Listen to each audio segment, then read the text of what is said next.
Hello dear tenth aspirants, welcome to my YouTube channel. This is Kundan और आज हम बात करेंगे सर्कल के बारे में।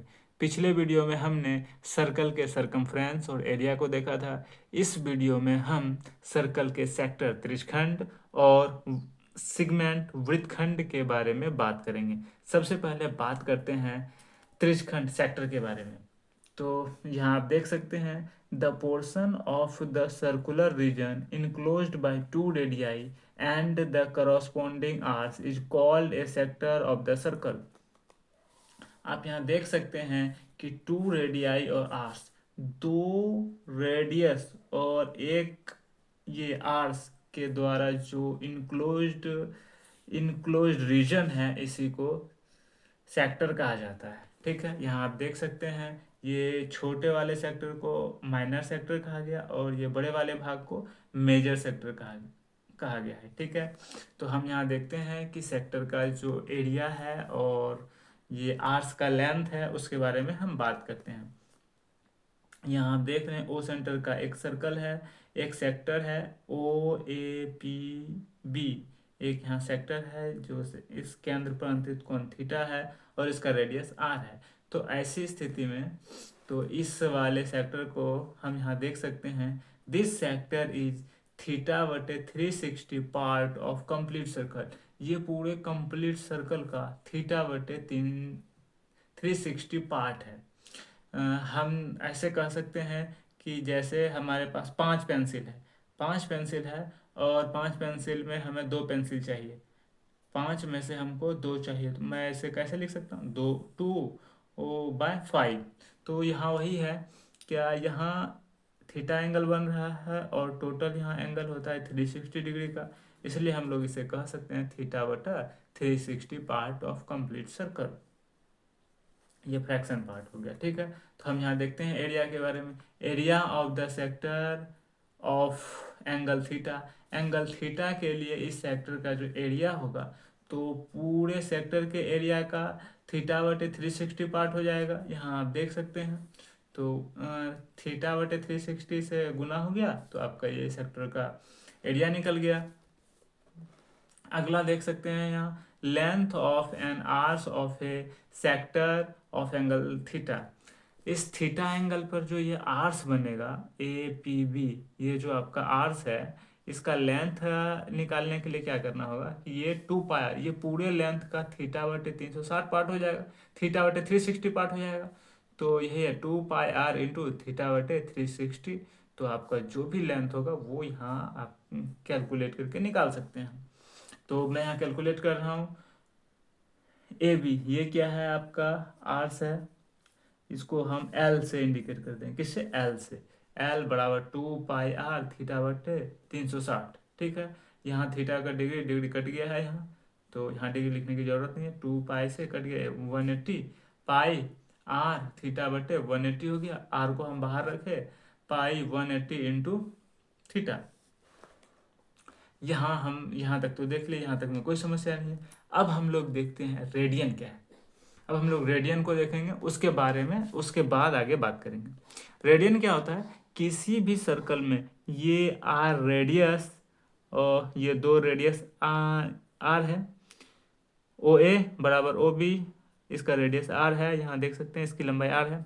ये जो आपका लेंथ है आर्स का लंबाई, वो आर लेंथ के आर्स द्वारा ये सेंटर पर अंतरित जो कोण होगा उसको 1 रेडियन कहते हैं। आर लेंथ के आर्स द्वारा सेंटर पर जो अंतरित कोण होगा उसी को 1 रेडियन हम लोग कहते हैं। तो हम लोग यहाँ देख सकते हैं 4 आर्स, आर सेंटीमीटर के लिए जो केंद्र पर अंतरित कोण है वो क्या है आपका 1 रेडियन। 1 रेडियन है, तो 2 पाई आर सेंटीमीटर के लिए क्या हो जाएगा आपका 2 पाई रेडियन। 2 पाई रेडियन, यहाँ आर है यहाँ आर है, दोनों आर कैंसिल हो गया तो 2 पाई रेडियन हो गया। हम यहाँ क्या देख रहे हैं, 2 पाई रेडियन केंद्र पर अंतरित कोण बन रहा है। ये केंद्र पर जो टोटल एंगल बन रहा है 2 पाई रेडियन का, चूंकि ये पूरा तो 2 पाई आर होता है, आर के लिए 1 रेडियन है, तो 2 पाई आर के लिए आपका 2 पाई रेडियन हो जाएगा। हम क्या जानते हैं, सेंटर पर 360 डिग्री का कोण बनता है, तो 2 पाई रेडियन आपका क्या हो जाएगा, 360 डिग्री की, ये 360 डिग्री के बराबर हो जाएगा। तो आप यहाँ से देख सकते हैं ये 180 डिग्री बाद में कट गया, पाई रेडियन इक्वल टू हो जाएगा आपका 180 डिग्री। यहाँ आप ये देख सकते हैं pi radian equal to 180 degree, ये आप ध्यान रख सकते हैं। अब यदि हमको 1 डिग्री कैलकुलेट करना हो तो मैं क्या लिखूंगा यहाँ, पाई बटे 180 रेडियन, ऐसा लिख सकते हैं। यदि हमको थीटा डिग्री कैलकुलेट करना हो तो थीटा बटे 180 डिग्री इंटू थीटा रेडियन, आप ये यहाँ देख सकते हैं, यही चीज़ यहाँ आपको दिख रहा है। थीटा डिग्री बराबर थीटा इंटू पाई बटे 180 डिग्री रेडियन, आप यहाँ देख सकते हैं। और यही चीज़ आपको यहाँ मिलेगा, यही चीज़ आपको यहाँ मिलेगा। तो इसलिए हम यहाँ कह सकते हैं कि यहाँ जो थीटा होगा वो किस में होगा, रेडियन में। तो आप सीधा सीधा लिख सकते हैं L इक्वल टू आर, ये बाहर है, पाई बाय 180 डिग्री थीटा, यहाँ आप देख सकते हैं पाई बाय 180 डिग्री थीटा, यहाँ क्या होता है, थीटा डिग्री में होता है, यहाँ हमको थीटा डिग्री में मिलता है। तो हम लिख सकते हैं थीटा इन रेडियन, थीटा को हमको इस डिग्री को रेडियन में चेंज करके यहाँ कैलकुलेट करना होगा अगर एल के मान को निकालना है। तो यहाँ थीटा क्या हो जाएगा, इन रेडियन। और जैसे जैसे आपका थीटा बढ़ेगा तो एल बढ़ेगा, L directly proportional to theta, L बढ़ेगा तो थीटा बढ़ेगा, थीटा बढ़ेगा तो एल बढ़ेगा, एल बढ़ेगा तो थीटा बढ़ेगा, आप यहाँ से देख सकते हैं। उसके बाद यहाँ आप देख लीजिए आर्स का लेंथ, ये जो लेंथ है आपका आर्स का लेंथ, ये हो जाएगा रेडियस, यहाँ क्या हो गया रेडियस, आर को हम क्या लिख सकते हैं, रेडियस, और थीटा को लिख सकते हैं एंगल इन रेडियन। एंगल यहाँ हमेशा किस में होगा, इन रेडियन में होगा, ये आपको ध्यान रखना। और एक यहाँ जो, अब हम एरिया की बात करते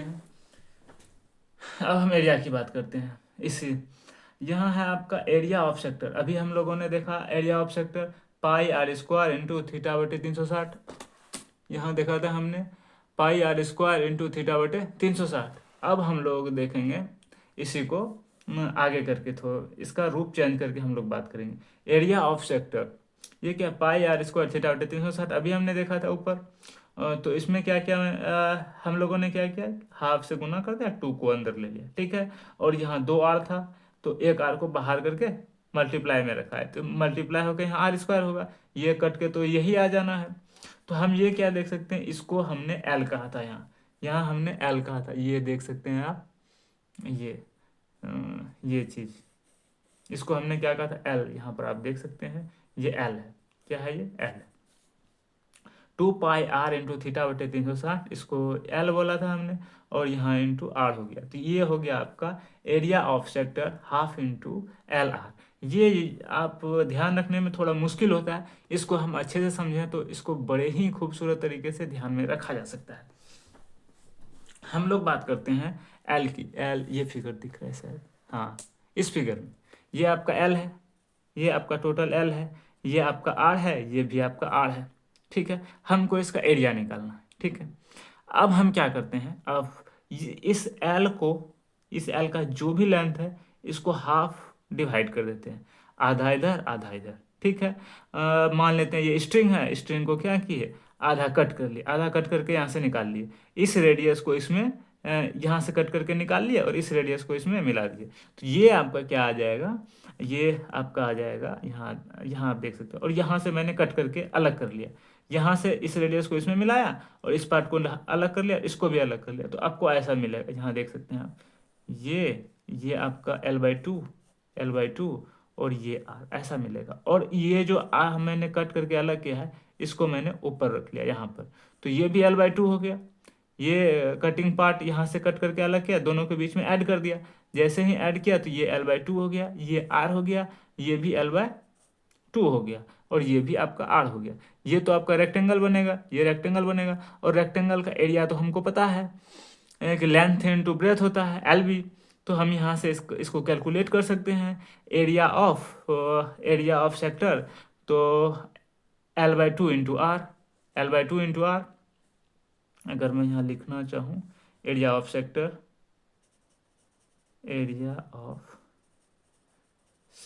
तो हम क्या लिख सकते हैं, लेंथ इंटू ब्रेथ, तो L/2 इंटू आर, तो इसी को तो हम लिखते हैं हाफ इंटू LR, यही ना, यही है आपका हाफ इंटू एल। इस तरह से आप ध्यान में रखते हैं तो कभी आप भूलेंगे नहीं और आपके ध्यान से निकलेगा भी नहीं। ठीक है, अब हम लोग सिगमेंट ऑफ सर्कल की बात करेंगे। अब हम लोग सिगमेंट ऑफ सर्कल की बात करेंगे। The portion of the circular region enclosed between a chord and the corresponding arcs is called a segment of the circle। यहाँ कहा जा रहा है कोड और corresponding आर्स के द्वारा जो रीजन इनक्लोज्ड है उसी को हम लोग सिगमेंट कहते हैं। तो इस वाले को मेजर सिगमेंट, जो छोटा स्मॉल पार्ट होता है उसको मेजर सिगमेंट, जो बिग पार्ट होता है उसको स्मॉल पार्ट को माइनर सेगमेंट और बिग पार्ट को मेजर सेगमेंट के द्वारा हम लोग देखते हैं। यहाँ हम देख सकते हैं। ठीक है, ये क्या हो गया, ए पी बी, ये आपका एक मेजर सेगमेंट है और माइनर सेगमेंट है। Major segment A Q B, ये आपका माइनर सेगमेंट। अब हम लोग इसके क्षेत्रफल को देखेंगे, इसका क्षेत्रफल हम लोग कैसे कैलकुलेट करते हैं। आप यहाँ देख सकते हैं, ये आपका माइनर सेगमेंट है और हमको इसी का एरिया निकालना है। इसका एरिया हम लोग कैसे निकालते हैं, यहाँ देख सकते हैं आप। ये इसके द्वारा, इस आर्स के द्वारा जो सेंटर पर एंगल बन रहा है, थीटा एंगल बन रहा है, तो इसलिए ये वाला जो आपका सेक्टर हो जाएगा, इस पूरे सेक्टर का जो एरिया होगा वो हो जाएगा पाई आर स्क्वायर थीटा बटे 360। ये तो इस सेक्टर का एरिया हो जाएगा। सेक्टर कौन सा आपका, ओ ए पी बी, ये पूरा सेक्टर जो होगा आपका, इसका एरिया हो जाएगा थीटा बटे 360 पाई आर स्क्वायर। अब इसका एरिया होता है आपका half r square sine theta. कैसे होता है अभी हम लोग नीचे देखेंगे, अभी हम लोग नीचे देखेंगे। इस पूरे सेक्टर के एरिया में इस ट्रायंगल का एरिया घटा देंगे तो मेरा क्या बच जाएगा, मेरा ये वाला जो आपका सेगमेंट है माइनर सेगमेंट, इसका एरिया निकल जाएगा। तो हमने यही किया। इस वाले सेक्टर का एरिया हो गया थीटा बटे 360 पाई आर स्क्वायर, माइनस इस त्रिभुज का एरिया हो गया half r square sine theta. इसको मैंने घटा दिया, इसमें सब्ट्रैक्ट कर दिया, तो आपका ये माइनर सेगमेंट का जो एरिया है वो आप यहाँ से कैलकुलेट कर सकते हैं। अब मेजर सेगमेंट का एरिया निकालना होगा, तो मेजर सेगमेंट का एरिया निकालना होगा तो ये बड़ा वाला एंगल लेना होगा, ये वाला अल्फा लेना होगा। अब तो थीटा तो ये माइनर सेगमेंट के लिए था, मेजर सेगमेंट के लिए आपको अल्फा लेना होगा। तो अल्फा तो इस वाले रीजन का है, तो ये हो गया थीटा अल्फा बटे 360 पाई आर स्क्वायर। तो ये हो गया आपका इस वाले सेक्टर का, इस वाले सेक्टर का आपका एरिया हो गया। अब आपको इस सेगमेंट का एरिया चाहिए, ए बी क्यू, इस सेगमेंट का एरिया चाहिए। इस सेगमेंट का एरिया चाहिए तो आपको क्या करना होगा, ये त्रिभुज का एरिया ऐड करना होगा। तो हम इस त्रिभुज का एरिया क्या होता है, half r square sine theta. अब इस त्रिभुज का एरिया ये होता कैसे है उसको हम लोग देखेंगे। ठीक है, आप यहाँ देख सकते हैं कि ए बी सी एक त्रिभुज है जिसमें ये एंगल ए है, ये एंगल बी है, ये एंगल सी है और ए से बी सी पर डाला गया लंब ये है। तो हम यहाँ से लगा सकते हैं क्या, ये मान लेते हैं क्या है आपका साइन बी है, कोई दिक्कत नहीं। हम यहाँ से अगर ए के सामने का भुजा क्या है, ए है, ए के सामने के साइड का लेंथ क्या है, ए है। बी के सामने के साइड का लेंथ आपका बी है। ठीक है, और सी एंगल सी के सामने के साइड का लेंथ आपका सी है। ठीक है, अब यहाँ से हम यदि साइन लगाना चाहें तो साइन बी बराबर हम लिख सकते हैं क्या, यहाँ से साइन बी, ये 90 डिग्री समकोण हो गया यहाँ। तो साइन बी बराबर लिख सकते हैं किस एंगल में है, किस ट्रायंगल में है, समकोण त्रिभुज ए डी बी में, किसमें, ए डी बी में, इन ट्रायंगल इसमें। तो साइन बी हम क्या लगा सकते हैं, एच बाई सी। तो यहाँ से हम एच कैलकुलेट करके निकालना चाहें तो सी साइन बी। ठीक है, अब इस वाले ट्रायंगल में भी हम लगा सकते हैं, इस वाले ट्रायंगल में भी लगाना चाहें, in triangle A D C, यहाँ साइन सी लगाएंगे, साइन सी बराबर h by b, h by b, ये एच बाई बी आ जाएगा। तो आपका हो गया यहाँ एच बराबर बी साइन सी। ठीक है, अब हमको पता है कि इसका एरिया क्या होता है, एरिया हम लोग जानते हैं कि हाफ इंटू बेस क्या है आपका, बेस है आपका ए, और हाइट आपका क्या है, हाइट आपका क्या है, हाइट है आपका इधर से ए, ये एच क्या है आपका सी साइन बी, ए सी साइन बी। तो यहाँ से आपका आ गया हाफ ए सी साइन बी। यदि आपको ए पता है, सी पता है और ये वाला एंगल पता है, इस दोनों साइड के बीच का एंगल पता है, तो आप आसानी के साथ इसका एरिया बता सकते हैं साइन बी लगा करके। ठीक है। उसके बाद यदि हम इधर से कैलकुलेट करना चाहें तो इधर से भी एरिया आ जाएगा, area of triangle A B C. इसका भी हो जाएगा ए बी सी, ए यहाँ क्या हो गया A B C, half into base हो गया ये वाला आपका ए, और आपका हाइट हो गया बी साइन सी, बी साइन सी। तो यहाँ हम लिख सकते हैं हाफ ए बी साइन सी। यहाँ आप देख सकते हैं हाफ ए सी साइन बी है, पहला नंबर आपका आ गया, दूसरा नंबर हो गया आपका half A B sine C, A B sine C ये भी आ गया, और तीसरा है आपका area of A B C, area of triangle A B C क्या हो गया। इसी तरह से आप इसको भी कैलकुलेट कर सकते हैं। तो हम यहाँ क्या देख रहे हैं कि जब हमको ये साइड और ये साइड पता है और ये एंगल पता है, तो हम इसका एरिया आसानी के साथ बता सकते हैं हाफ ए बी साइन सी। अगर ये साइड पता है, ये साइड पता है, हमको निकालना है इसका एरिया, और ये एंगल पता है, तो हम क्या लगा सकते हैं हाफ ए सी साइन बी। हमको अगर ये साइड पता है, ये साइड पता है और ये एंगल पता है, हम यहाँ से क्या लगा सकते हैं हाफ बी सी साइन ए। उसी तरह हम यहाँ देख रहे हैं इस ट्रायंगल में हमको ये साइड पता है, ये साइड पता है, ये दोनों तो आर है, ये दोनों हमको पता है, और ये एंगल थीटा है, तो हम यहाँ लगा सकते हैं हाफ आर आर और साइन थीटा, ऐसा लगा सकते हैं। तो आर स्क्वायर हो जाएगा, यहाँ क्या हो जाएगा आपका half R into R sine theta, बीच वाला एंगल और दोनों साइड हो जाएगा, ये हो गया half r square sine theta. तो आप यहाँ से इसको देख सकते हैं, इस त्रिभुज का जो एरिया आएगा half r square sine theta. इसके थ्रू आप इस मेजर सेगमेंट और माइनर सेगमेंट के एरिया को ध्यान रख सकते हैं। ये सब चीज़ें हमने पढ़ ली, जितनी इम्पोर्टेंट चीज़ें थी। आप मुझे कमेंट सेक्शन में ज़रूर बताएं कि आपको वीडियो कैसी लगी, और अगर आपको वीडियो अच्छी लगी तब तो आपको बहुत अच्छे से पता है क्या करना है। जल्दी से कर दीजिए चैनल को सब्सक्राइब, बेल आइकन को कीजिए प्रेस, सो डैट जैसे ही मैं कोई वीडियो अपलोड करूं सबसे पहले नोटिफिकेशन आपके पास पहुंचे। आज के लिए इतना ही, मिलते हैं नेक्स्ट वीडियो में। So that's it guys, see you soon.